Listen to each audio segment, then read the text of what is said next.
pada saat Rasulullah hijrah, waktu yang saya pernah dengar saja, sahabat Ali yang menggantikan Rasulullah ketika Rasulullah akan hijrah. Pada waktu itu kan sahabat Ali masih bocah atau masih remaja bagaimana? Ini kan 2 tahun setelah hijrah, dia kan masih remaja atau masih? Nah, kalau kita ceritain kisah orang gimana Pak Ustaz?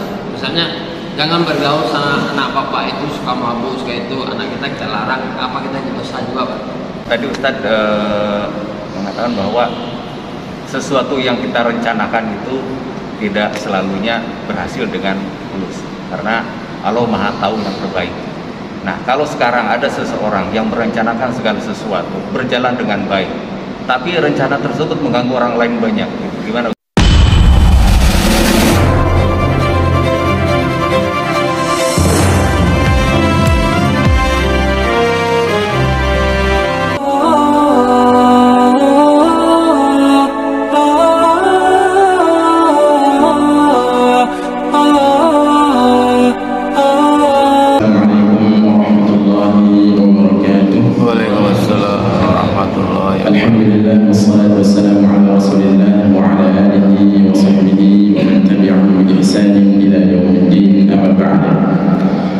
Puji syukur kepada Allah Subhanahu wa Ta'ala di pagi yang mulia ini. Allah Subhanahu wa Ta'ala masih memberikan kita kenikmatan, di antaranya nikmat hidayah, sehingga kita bisa melaksanakan salah satu kewajiban kita kepada Allah Subhanahu wa Ta'ala, yaitu melaksanakan ibadah salat subuh.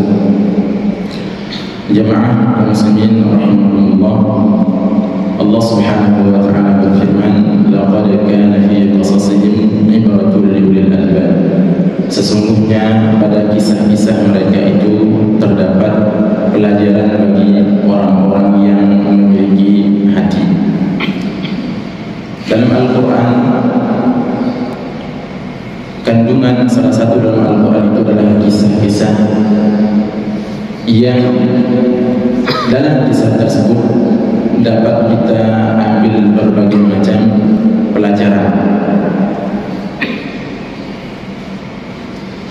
Salah satunya adalah yang insya Allah akan kita bahas atau kita ceritakan pada pagi yang mulia adalah tentang kisah perang Badar yang terjadi pada bulan Ramadan, kalau mengatakan 17 Ramadan tahun kedua Hijriah. Yang perlu kita ketahui bahwa sejarah dalam Islam itu tidak sebagaimana sejarah pada umumnya, karena sejarah dalam Islam itu didasarkan pada riwayat-riwayat atau pada hadis-hadis, ya, tidak sebagaimana sejarah pada umumnya, yang itu sangat dipengaruhi oleh siapa yang berkuasa pada waktu tersebut. Akan tetapi kisah yang menjelaskan tentang kisah Rasulullah SAW dan peristiwa-peristiwa yang terjadi pada saat itu semuanya berdasarkan pada riwayat atau pada hadis, sehingga kisah-kisah tersebut tidak bisa diselawengkan, tidak bisa manipulasi atau yang lain.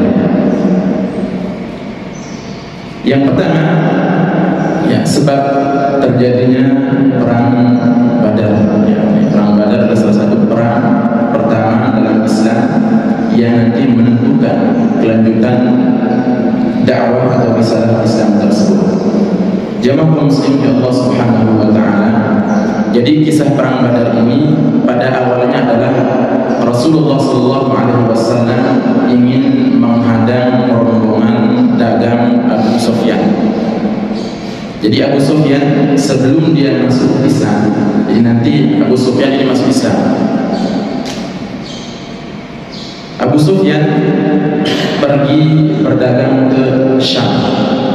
Nah, sekarang daerah-daerah Palestina, Suriah, Lebanon, semuanya negeri Syam. Dia ini membawa kira-kira 1000 onta untuk membawa dagangannya.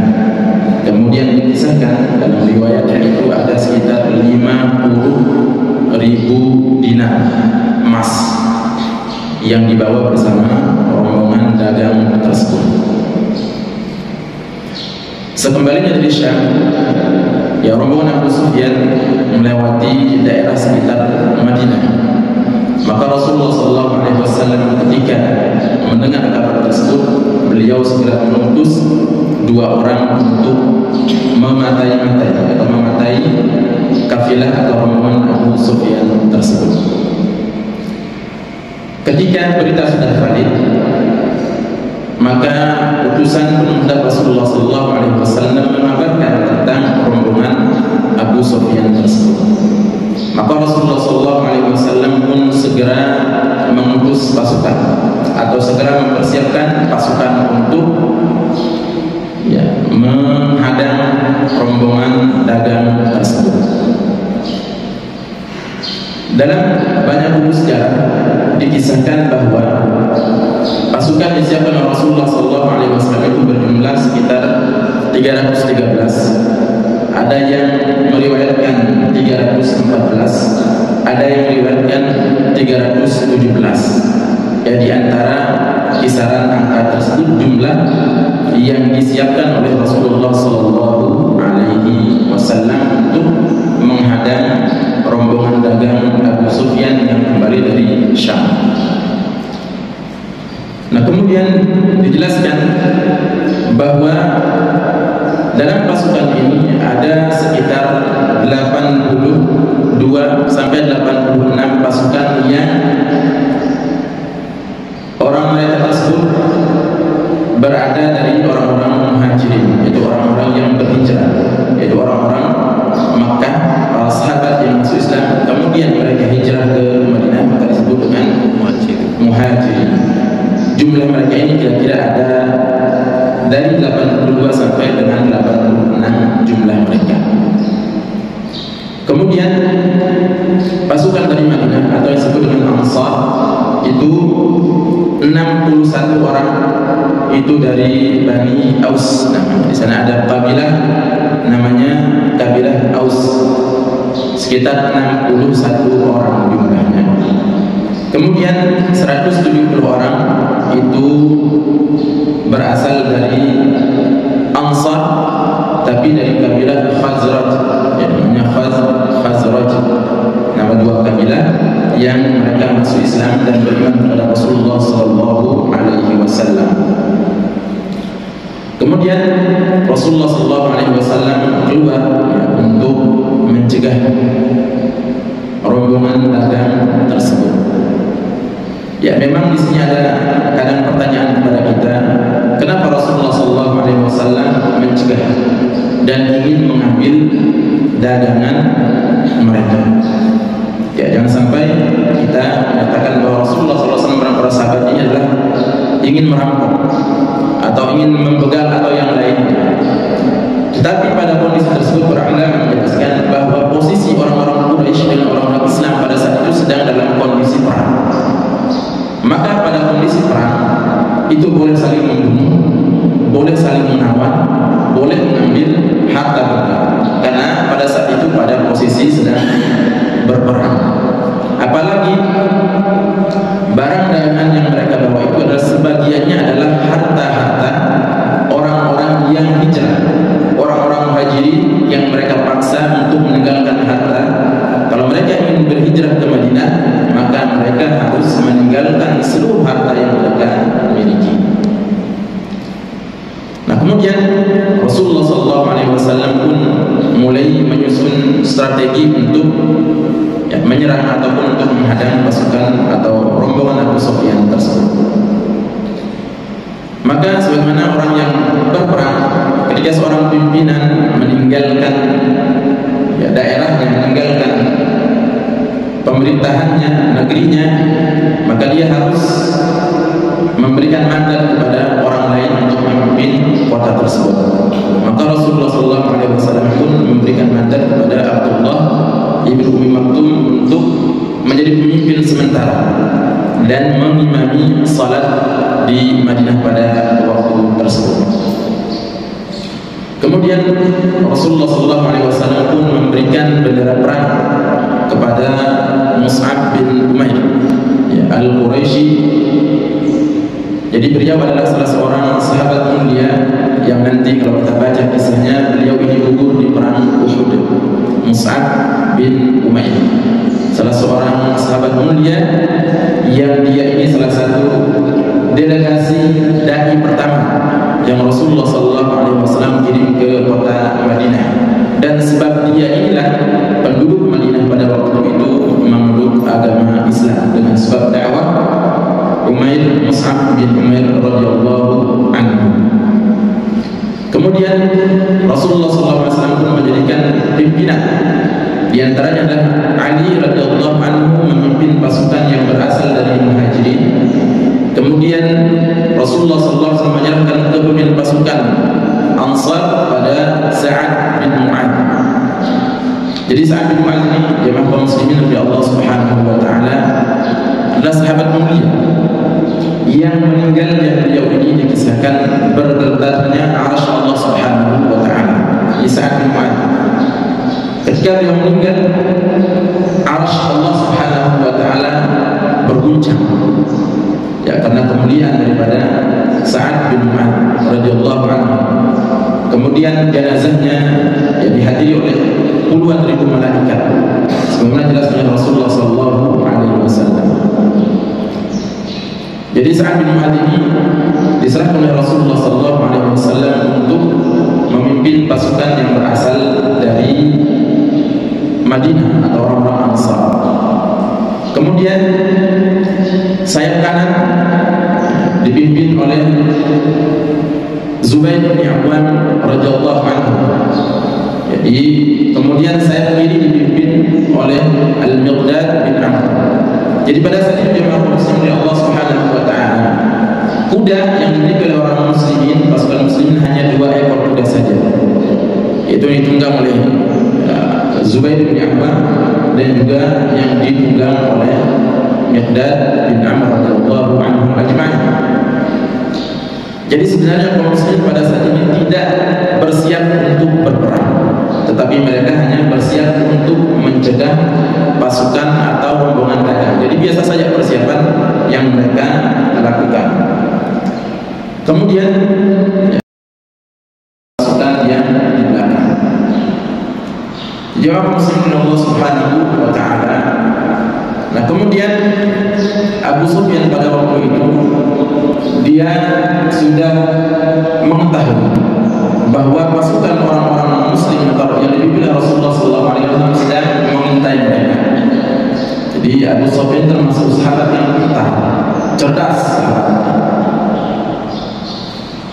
Ketika dia sudah mengetahui bahwa Rasulullah SAW bersama para sahabatnya berencana untuk mencegahnya, maka Abu Sufyan segera mengirim utusan ke Makkah untuk memberitahukan kepada orang-orang Makkah pada waktu itu bahwa Muhammad bersama para pasukannya sedang mencegah kafilah dagang yang dia pimpin pada waktu itu.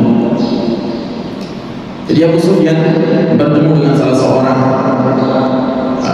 pada pengembara pada waktu itu, bertanya, apakah engkau melihat ada pasukan di sekitar sini? Maka orang tersebut mengatakan tidak, tapi aku melihat tadi ada unta yang ada di sana. Maka Abu Sufyan segera ke sana dan memeriksa kotoran unta tersebut. Jadi dari kotorannya ketahuan ini unta orang Madinah atau ini unta orang Makkah. Jadi ketika dia memeriksanya, ternyata kotoran tersebut berasal dari kotoran unta Madinah. Berarti ini adalah Muhammad bersama para pasukannya. Maka setelah itu Abu Sufyan pun mengambil jalur yang lain, tidak melalui jalur yang biasanya atau jalur resmi antara Syam dengan Makkah. Nah, sampai pada waktu tersebut utusan yang dikirim oleh Abu Sufyan untuk mengabarkan kepada para pemimpin Quraisy di Makkah pada waktu itu, ya jadi kita bayangkan dari Madinah sampai ke Makkah dengan menunggang kuda, ya berapa hari lamanya, mengabarkan kepada mereka bahwa Muhammad bersama pasukan sedang ingin mengambil barang dagangan yang mereka bawa. Maka ketika mengetahui hal tersebut, maka para pemimpin Quraisy pada waktu tersebut menyiapkan pasukan yang sangat besar sekali. Dikisahkan sampai 1.300 pasukan yang disiapkan oleh orang-orang Quraisy pada waktu itu.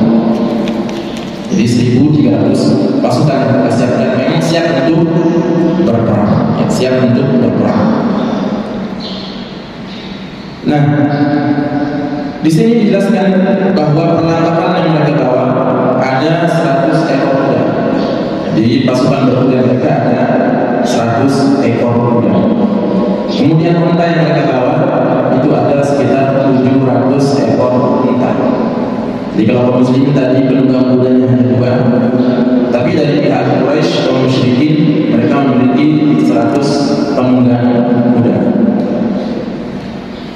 Nah, komandan pasukan Quraisy dipimpin oleh Abu Jahal. Ya, Abu Jahal.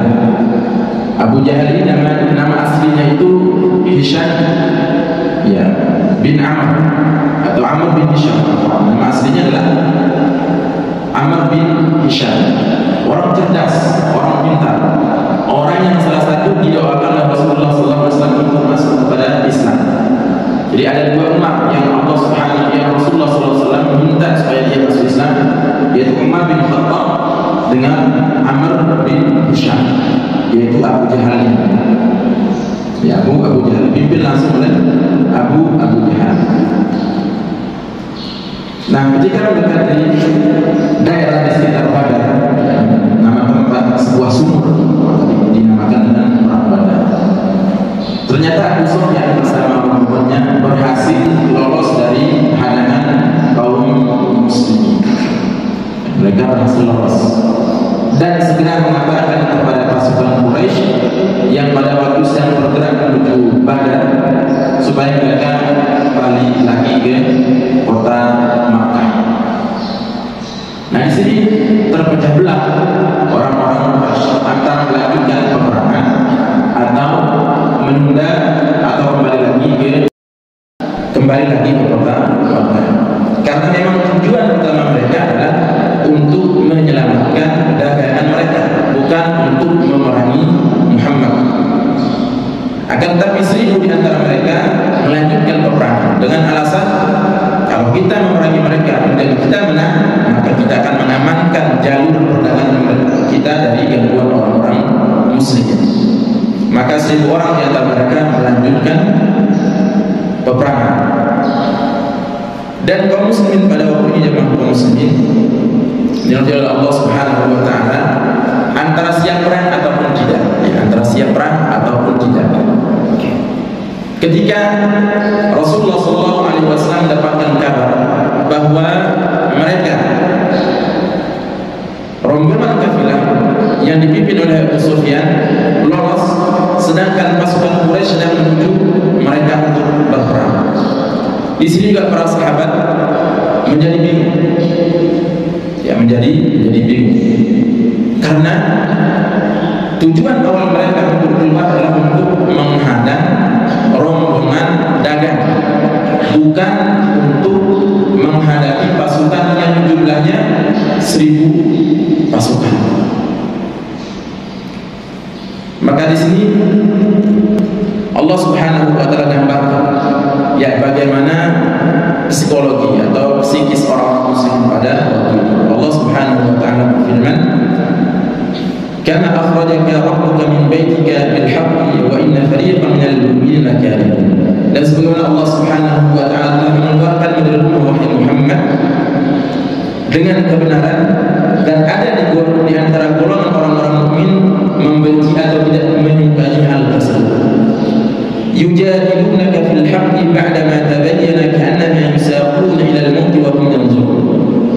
Mereka mendebat wahai Muhammad padahal telah datang kebenaran kepada mereka, seolah-olah mereka sedang digiring ke tempat kematian mereka, sedangkan mereka melihat hal tersebut.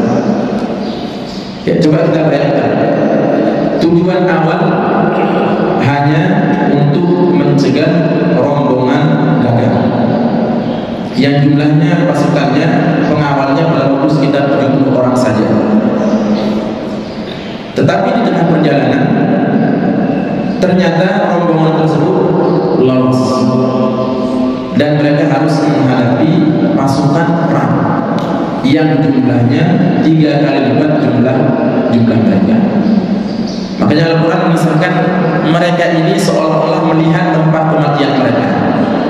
Ya, karena sudah membayangkan akan menghadapi 1000 pasukan dengan perlengkapan lengkap, sedangkan mereka jumlahnya hanya 300 orang lebih dan tidak membawa perlengkapan perang. Ya, sekedarnya saja karena tujuan awalnya hanya untuk mencegah rombongan dagang. Dan tapi Allah Subhanahu wa taala mentakdirkan kepada mereka supaya menghadapi pasukan tersebut. Ya, kemudian Allah Subhanahu wa taala melanjutkan dalam ayatnya, wa idh ya'idukumullahu ihdal ta'ifatayn annaha lakum wa tawadduna anna ghayra dhati syauqati takunu lakum. Ya. Di sini Allah Subhanahu wa taala telah menjadikan salah satu di antara 2 golongan. Golongan pertama adalah golongan rombongan dagang, kemudian golongan kedua yaitu adalah pasukan orang-orang Quraisy.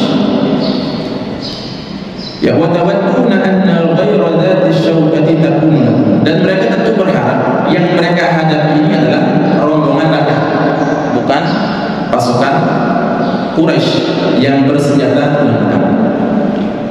Ya, maka di sini mereka diibaratkan melihat tempat-tempat kematian mereka. Ya, bagaimana tidak? Awalnya mau mencegah pasukan rombongan, kemudian disuruh untuk menghadapi pasukan. Ya, tentu pada saat ini posisi yang sangat menakutkan bagi orang-orang Muslim. Kemudian mereka juga belum memiliki pengalaman untuk berperang. Ini pertama kali berperang dengan tidak ada persiapan. Jamaah kaum muslimin yang dirahmati Allah Subhanahu wa taala, maka Rasulullah SAW pada saat itu pun mengumpulkan para pasukan. Jadi dikumpulkan para pasukan oleh Rasulullah SAW. Rasulullah SAW pun bertanya kepada mereka, bagaimana? Apakah kita lanjutkan atau kita kembali ke kota Madinah?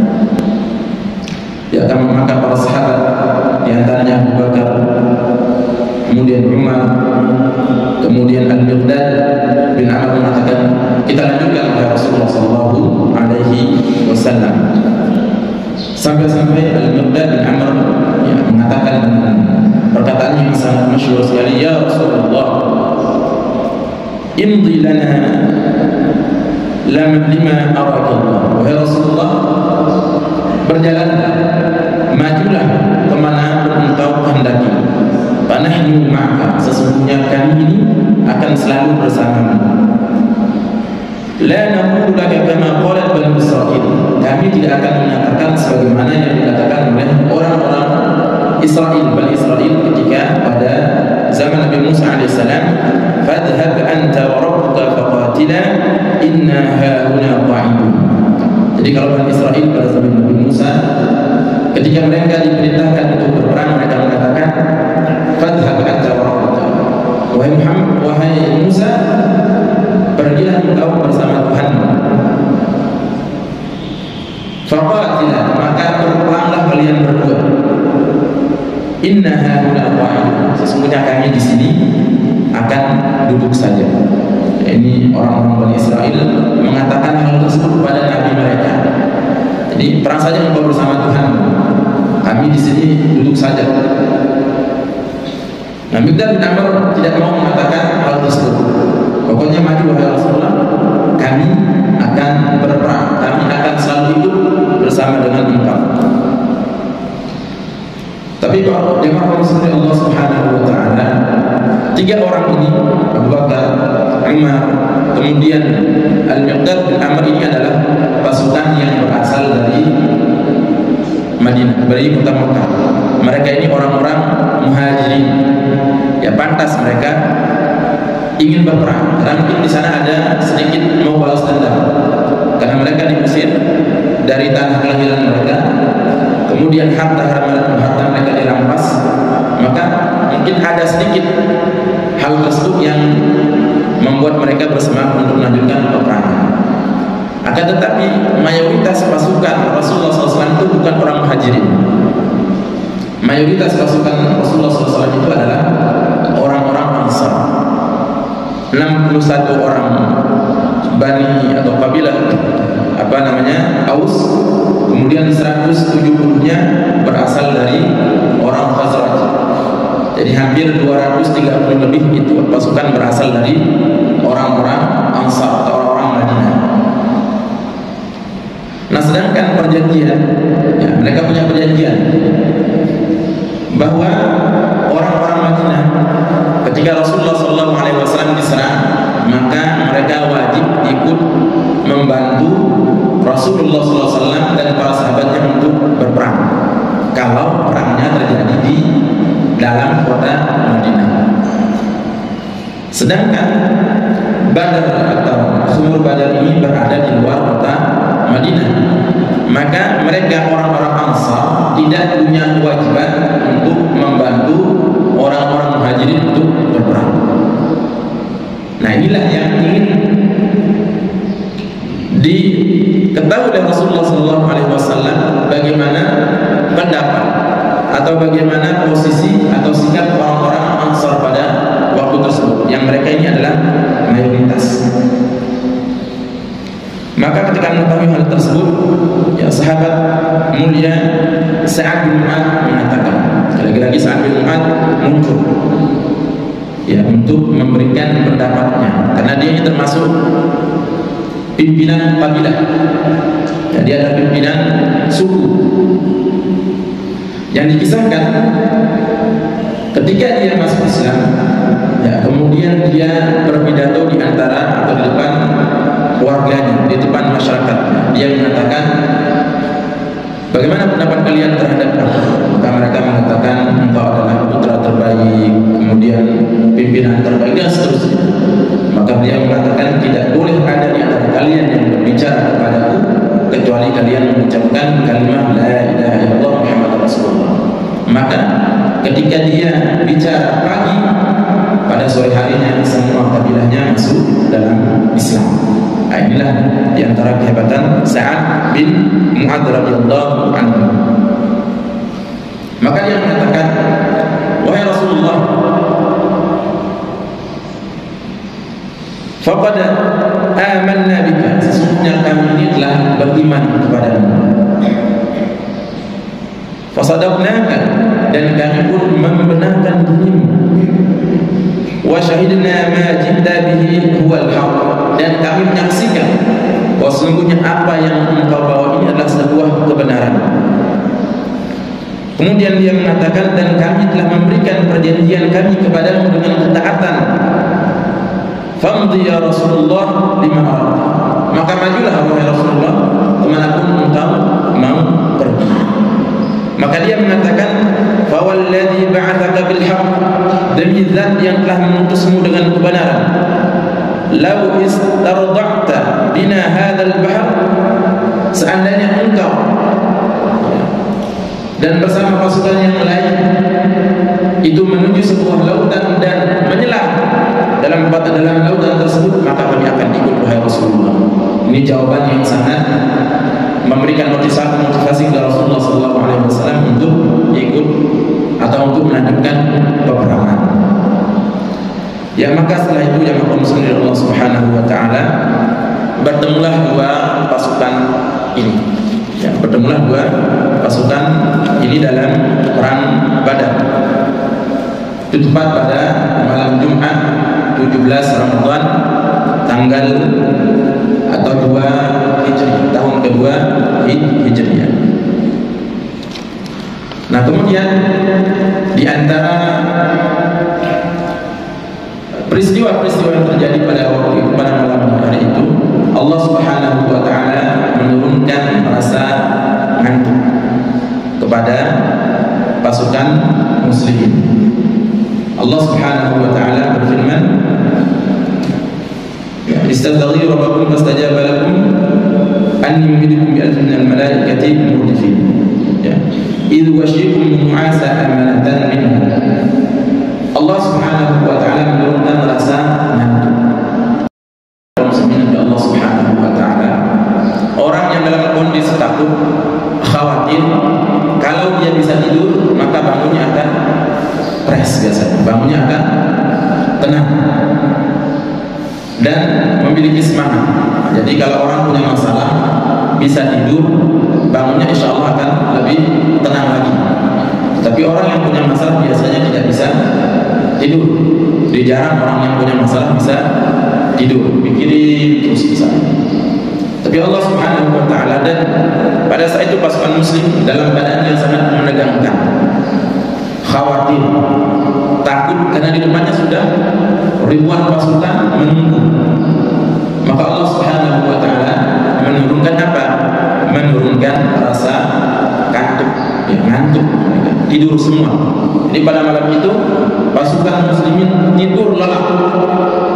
Ya, sehingga pada pagi harinya mereka bangun dalam keadaan yang fresh, segar untuk berperang, dan mereka tenang pada waktu itu, siap untuk berperang. Akan tetapi orang-orang Quraisy mereka berpesta, ya, minum-minuman khamar dan seterusnya, sehingga mereka bergadang dan pagi harinya mereka mungkin kecapean dan seterusnya. Nah, biasanya jemaah muslimin yang Allah Subhanahu wa taala, sebelum perang dimulai, orang dulu itu perangnya tanding dulu, diadu tanding. Jadi nggak langsung nyerbu bareng-bareng, tidak. Ya, jagoan-jagoan mereka harus bertanding terlebih dahulu. Nah, dari orang-orang musyrikin 3 orang keluar, kuda mereka yang hebat-hebat. Di antaranya adalah Uqbah bin Rabi'ah, Syaibah bin Rabi'ah, ini 2 bersaudara. Uqbah bin Rabi'ah, kemudian Syaibah bin Rabi'ah, ini 2 bersaudara. Dan Al-Walid bin Uqbah. Ini Al-Walid ini anaknya Uqbah yang pertama tadi.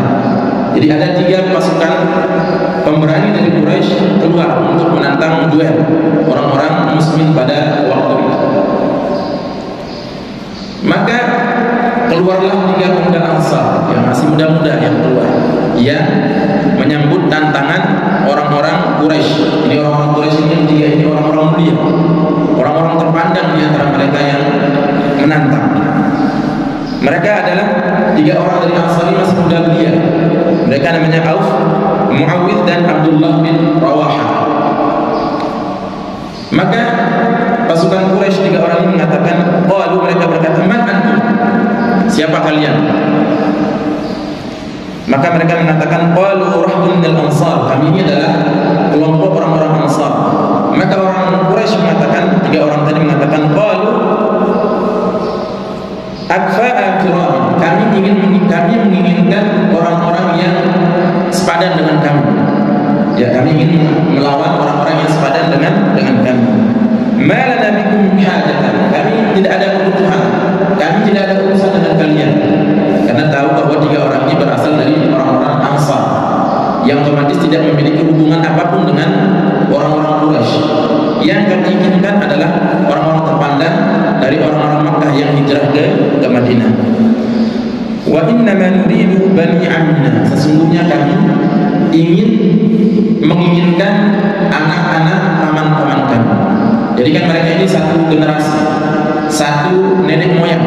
Jadi orang-orang Quraisy yang masuk Islam maupun nanti yang menjadi musuhnya ini adalah satu nenek moyang, yaitu orang-orang Quraisy. Maka dia mengatakan, kami menginginkan anak-anak dari paman-paman kami. Maka Rasulullah SAW pun memanggil Ubaidah bin Al-Harith, dari orang-orang Quraisy. Kemudian Hamzah, paman Rasulullah SAW. Kemudian Ali bin Abi Thalib untuk maju berduel. Jadi yang diminta oleh mereka adalah orang-orang dari golongan mereka. Maka Rasulullah SAW pun memanggil Ubaidah bin Harith, kemudian Hamzah paman beliau, dan yaitu Ali bin Abi Thalib sepupu Rasulullah SAW untuk menyambut tantangan orang-orang musyrikin pada waktu tersebut. Maka Ubaidah melawan Uqbah, kemudian Hamzah melawan Syaibah, kemudian Ali bin Abi Thalib melawan Al-Walid. Ya, tanpa susah payah Hamzah dengan Ali dengan beberapa gerakan langsung bisa membunuh kedua orang tersebut. Jadi Syaibah dengan Al-Walid ini langsung bisa dibunuh oleh Hamzah dengan Ali. Jadi kita bayangkan orang dulu perang pakai pedang, ya, berhadapan. Ya, kalau sekarang kan mungkin pakai bom, pakai pistol, senjata api dan seterusnya. Tidak saling melihat terkadang. Tapi kalau orang dulu ya begitu, langsung berhadapan. Nah, kemudian Ubaidah bin Harith dengan Uqbah ini seimbang, ternyata seimbang. Karena mereka ini sama-sama dua. Dikisahkan dalam riwayat itu mereka sama-sama dua. Akhirnya Ubaidah berhasil dilukai oleh Uqbah. Jadi Ubaidah ini terluka. Kena pedangnya Uqbah. Oleh karena itu Hamzah dengan Ali bin Abi Thalib segera membantu Ubaidah dan berhasil membunuh 3 orang tersebut. Nah, setelah itu baru terjadi peperangan. Setelah itu baru terjadi perang besar pun terjadi dan pecah di antara orang-orang muslimin dan orang-orang Quraisy yang berbanding 1:3, yaitu 313 melawan 1000 orang lebih. Maka terjadi peperangan yang disahkan dan akhirnya peperangan ini dimenangkan oleh orang-orang muslimin. Karena kenapa peperangan ini dimenangkan oleh kaum muslimin? Ya banyak faktor. Di antaranya adalah Allah Subhanahu wa taala menurunkan bantuan, yaitu para malaikat. Jadi kalau sudah malaikat turun untuk membantu, ya siapa yang bisa mengalahkan? Karena mereka makhluk yang tidak kelihatan. Jadi dikisahkan oleh para sahabat, ya dikisahkan sebelum dia menebaskan pedang ke leher musuhnya, ternyata leher musuhnya sudah putus. Ya entah siapa yang memenggal kepala musuh tersebut. Dan mereka mengatakan kepada Rasulullah SAW itu adalah, maka Rasulullah menjawab itu adalah malaikat yang membantu kaum muslimin. Ya, kemudian jemaah muslimin dari Allah Subhanahu wa taala. Kemudian ada beberapa pelajaran. Jadi singkatnya bahwa kaum muslimin berhasil memenangkan perang Badar pada waktu tersebut dan orang-orang musyrikin banyak yang tewas. Banyak yang mati. Salah satu di antaranya yang mati adalah Abu Jahal. Abu Jahal ini mati di tangan orang-orang Ansar, pemuda Ansar yang membunuh Abu Jahal. Nah, pelajaran-pelajaran yang bisa kita ambil dari perang ini jemaah kaum muslimin Allah Subhanahu wa taala. Yang pertama adalah bahwa sesungguhnya pilihan Allah Subhanahu wa taala adalah yang terbaik. Ya, pilihan Allah, keputusan Allah adalah yang terbaik. Dari mana kita bisa mengambil faedah ini? Bahwa sesungguhnya pasukan muslim pada awalnya ingin keluar dari negeri mereka, dari Madinah, untuk menghadap rombongan Dajjal. Tetapi Allah berkehendak yang lain, yaitu mereka harus menghadapi pasukan perang. Yang pada saat itu tentu kaum muslimin merasa sangat takut sekali. Tapi tentu keputusan Allah, kehendak Allah adalah yang terbaik. Ya, oleh karena itu terkadang kita dalam kehidupan kita sering kita menghadapi satu hal yang tidak kita inginkan, di luar rencana. Kita merencanakan sesuatu, sudah diplaningkan dengan bagus, tetapi ternyata berbeda, hasilnya pun berbeda. Maka ini adalah takdir Allah Subhanahu wa taala dan itu adalah yang terbaik buat hambanya. Terbaik buat hambanya. Terkadang kita merencanakan sesuatu tetapi tidak kita dapatkan, tidak bisa kita wujudkan hal tersebut, maka itu adalah kehendak Allah Subhanahu wa taala dan itu adalah yang terbaik buat kita semua. Ya, kemudian yang berikutnya, yang diantara faedah yang dapat kita ambil dari peristiwa perang Badar ini adalah bahwa ukhuwah Islamiyah, ya, persaudaraan yang diikat oleh Islam itu lebih kuat daripada ukhuwah atau persaudaraan yang diikat oleh darah. Nah, ini dapat kita lihat bagaimana orang-orang muslimin ketika perang Badar yang dihadapinya adalah saudara-saudaranya sendiri, yang dihadapinya adalah pamannya, yang dihadapinya adalah anaknya, yang dihadapinya adalah ayahnya, dan seterusnya. Jadi bayangkan berperang melawan ayah sendiri, berperang melawan paman sendiri. Ya, karena beda kubu kan. Ada pasukan Muslim, ada pasukan Quraisy. Di antaranya adalah ya pas Abu Bakar radhiyallahu anhu melawan anaknya, yaitu Abdurrahman bin Abi Bakar, sebelum dia masuk Islam. Jadi dia melawan anaknya. Jadi bayangkan kita menghunus pedang melawan anak sendiri. Ya, melawan anak sendiri. Bagaimana perasaan kita?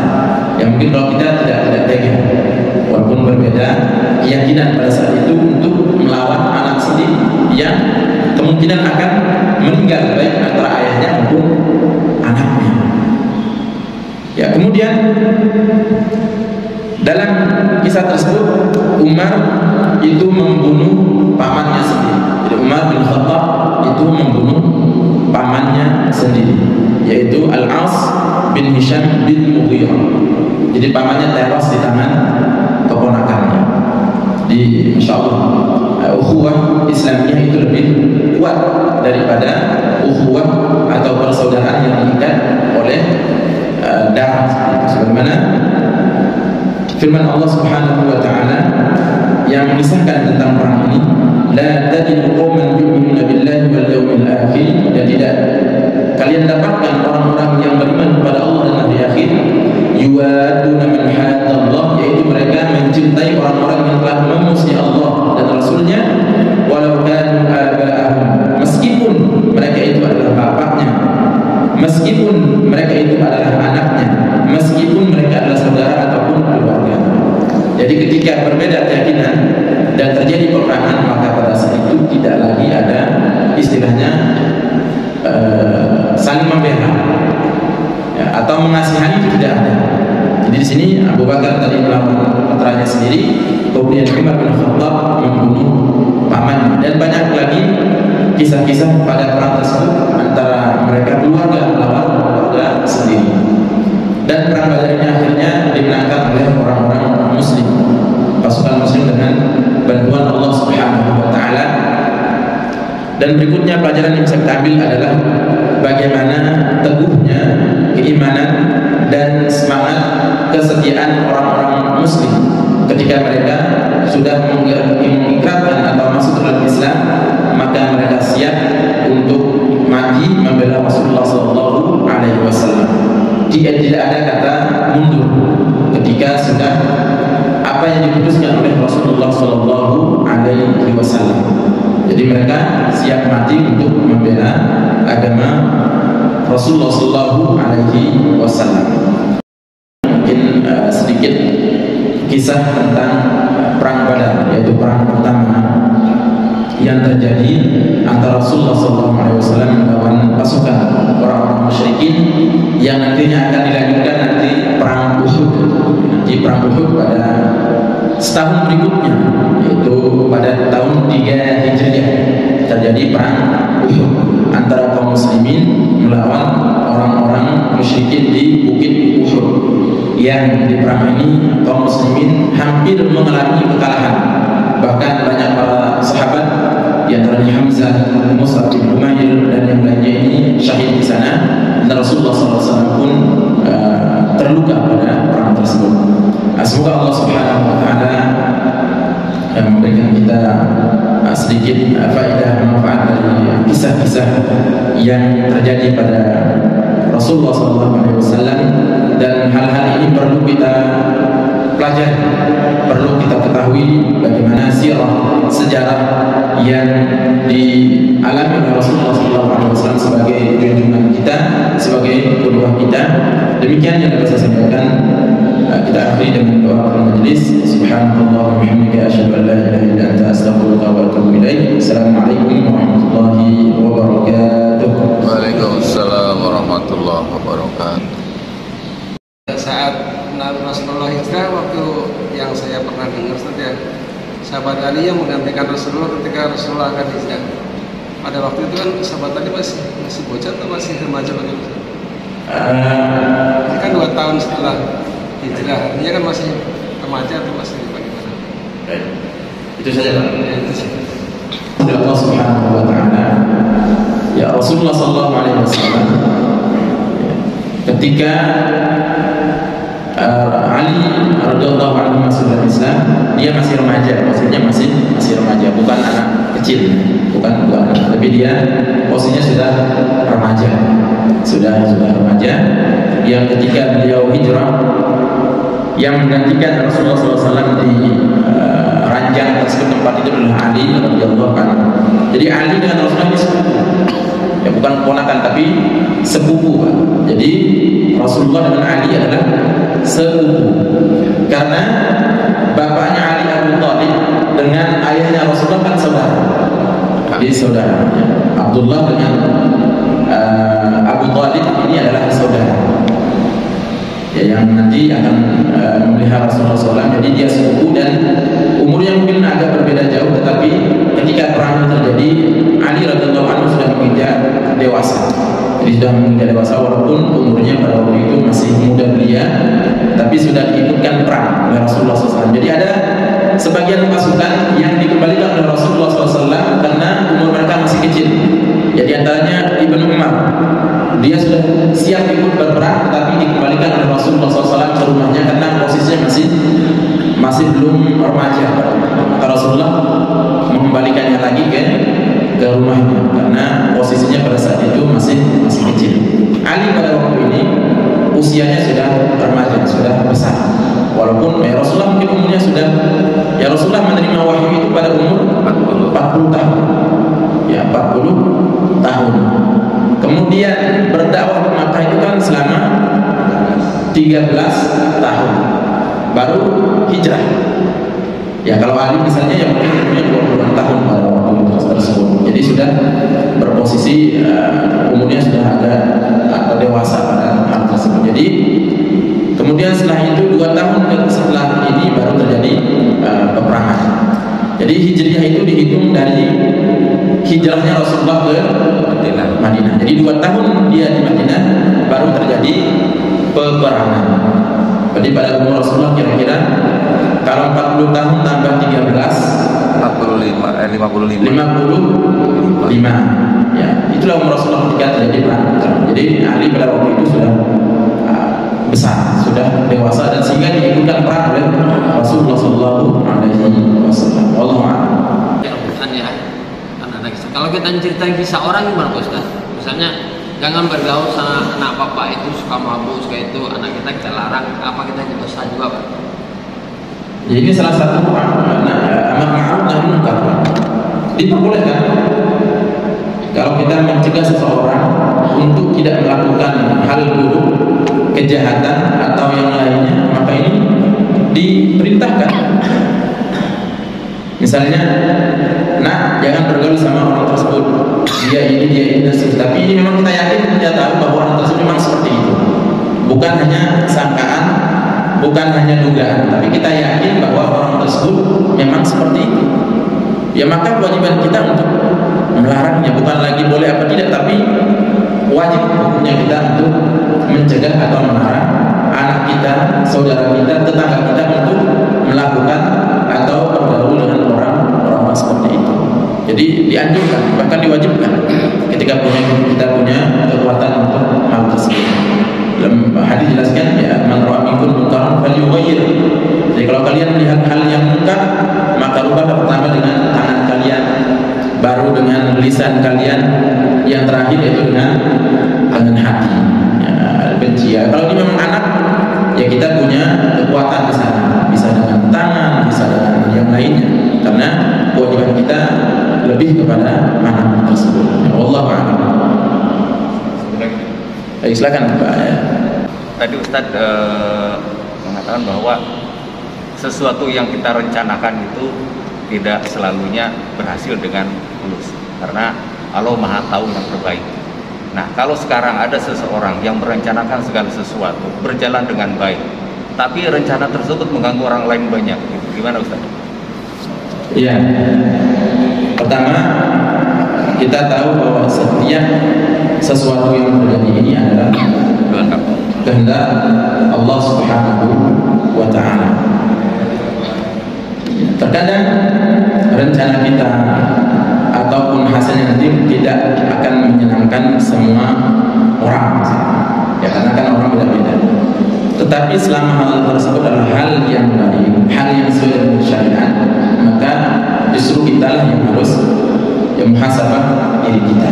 Itu yang pertama. Ya, jadi ketika hal tersebut sesuai dengan syariat atau yang berkaitan dengan agama kita, dan itu yang diperintahkan, dan itu adalah hal yang berhasil, dan kita merasa tidak suka atau merasa terganggu, maka tentu ini yang perlu kita introspeksi adalah diri kita sendiri, seperti itu. Kemudian yang kedua itu adalah cobaan, adalah ujian bagi kita. Ya, mungkin ada rencana orang lain yang walaupun mungkin itu adalah hal yang menyeleweng dari agama misalnya, ya, kadang berhasil, sukses malahan. Ya, tentu di sini adalah ujian bagi kita. Ya, kita akan bertanya, kenapa Allah Subhanahu wa Ta'ala kok membiarkan orang tersebut seperti itu, atau membiarkan rencana tersebut berhasil dengan baik, sukses dan sebagainya. Nah, ini adalah salah satu ujian bagi kita, ladang untuk kita berbuat amal saleh. Nah, di sanalah ada nanti yang namanya amal ma'ruf, tugas kita. Nah, makanya kenapa ya, kejahatan, kemaksiatan ini selalu berjalan dan rencananya bagus dan sukses terkadang. Nah, ini salah satu adalah ujian bagi kita orang-orang yang beriman, dan kita berkeyakinan bahwa hal tersebut sudah ditakdirkan oleh Allah Subhanahu wa Ta'ala. Di sana kita bisa mengambil peluang untuk melakukan amar ma'ruf nahi munkar, saling menasihati di antaranya. Kan itu tugas kita. Ketika ada hal-hal yang mungkin mengganggu orang lain yang tidak sesuai dengan syariat, yang kita bisa di sana saling menasihati. Ini kan tugas-tugas kita sebagai makhluk sosial di sana. Karena tidak semua hal itu sesuai dengan hati kita, orang kan beda-beda. Nah, di sana jika hal tersebut bukan hal yang tidak sesuai dengan agama, maka di sana mungkin kita bisa saling nasihati. Kalau hal tersebut sesuai dengan agama kita, dengan syariat kita, maka ketika kita terganggu, maka kita yang mungkin harus muhasabah diri kita. Mungkin seperti itu. Allahu kajian pada pagi hari ini semoga kita dapat mengambil hikmah. Assalamualaikum warahmatullahi wabarakatuh. Waalaikumsalam.